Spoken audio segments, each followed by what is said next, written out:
In the home stretch of Canada's federal election, the Conservative Party is within striking distance of Justin Trudeau's Liberals.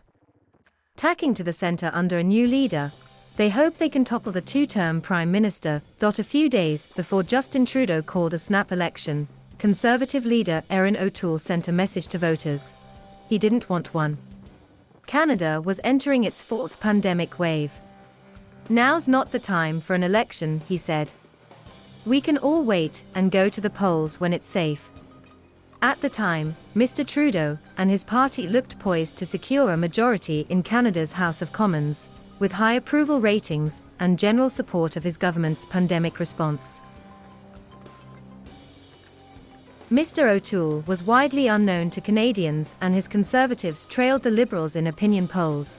But now, just days away from the 20th of September vote, Mr. O'Toole has tied Mr. Trudeau for first place, and has given the Prime Minister a run for his money. It's a shift for the new Conservative leader, who is barely into his second year in the job.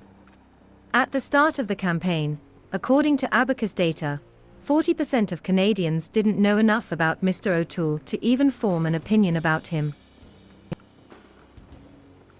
The 48-year-old was also scoring low on factors like likability, said Conservative strategist Jamie Ellerton. But I think a lot of people mistook that for strong disapproval rather than not really knowing Erin O'Toole. Over the 35-day campaign, Mr. O'Toole has introduced himself to Canadians using a softer, more centrist approach than his Conservative predecessors. On the trail, Mr. O'Toole is measured and calm. He makes frequent references to his young family, often beginning answers to questions with mentions of his wife, Rebecca, and their two children. His campaign has placed a heavy emphasis on his professional experience outside of politics, where he spent 12 years with the Royal Canadian Air Force as a helicopter navigator, then a decade in corporate law. The somewhat ordinary biography is his virtue, said Richard Johnson, a professor emeritus of political science at the University of British Columbia. His campaign has also focused on stretching his party's tent to include more centrist and progressive voters, with the aim of broadening their support outside of Conservative strongholds like the provinces of Alberta and Saskatchewan. From the first day of my leadership, my priority has been to build a Conservative movement where every Canadian can feel at home, he said this week. We're not your dad's Conservative Party anymore. Mr. O'Toole has been vocal in his support of LGBT rights and has declared himself a pro-choice leader, period.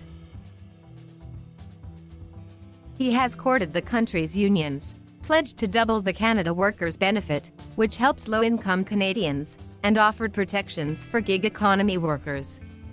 This is probably the most moderate that this united party has been since it was founded, said Queen's University political scientist Elizabeth Goodyear Grant, referring to a 2003 political party merger that created the modern Conservatives. It's a considerable shift for the party, but also for Mr. O'Toole. When he ran for party leadership last summer, he branded himself as true blue Conservative, criticizing cancel culture and the radical left. Instead of the "We have a plan" slogan he favors now, the Mr. O'Toole of last year ran on a promise to take back Canada.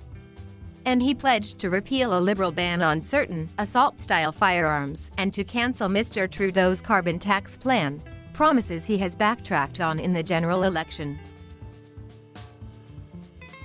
The reversals have given the Liberals an opening to argue Mr. O'Toole is not what he seems. They've pointed to the Conservative platform's fine print on topics like abortion, which promises to protect the conscience rights of healthcare professionals, meaning doctors can abstain from performing the procedure.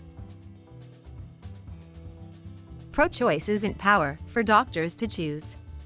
It's the power for women to choose, Mr. Trudeau said earlier in the campaign. But his brand of conservatism has allowed him to fend off political attacks like those made against former leader Andrew Scheer, a social conservative who struggled to articulate his views on same-sex marriage and abortion during the 2019 campaign. I think it's undeniable that Erin O'Toole has been more proactive with social issues, more in lockstep with where Canadians are at, Mr. Ellerton, the strategist, said. But the move risks alienating the Conservative base. This is the fundamental strategic issue that Erin O'Toole faces, Mr. Johnson said. He must appeal to Canada's political middle without losing the party faithful.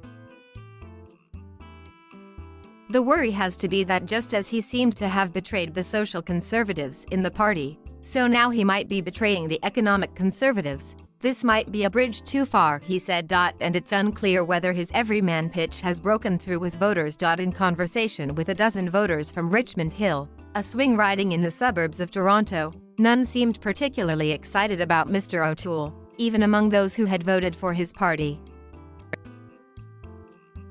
Another Conservative voter spoke in detail about the local candidates but did not recognize Mr. O'Toole's name. The campaign, called over the summer 2 years ahead of schedule and during the pandemic, is sort of passing us all by, said UBC's Mr. Johnson. I honestly don't know how much of this is sinking in.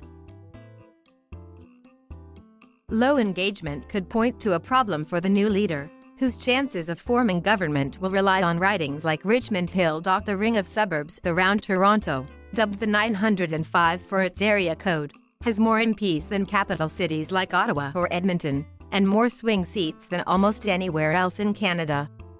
The 905-plus belt around Toronto and into Niagara is going to be where this election is won and lost, said Ms. Goodyear-Grant.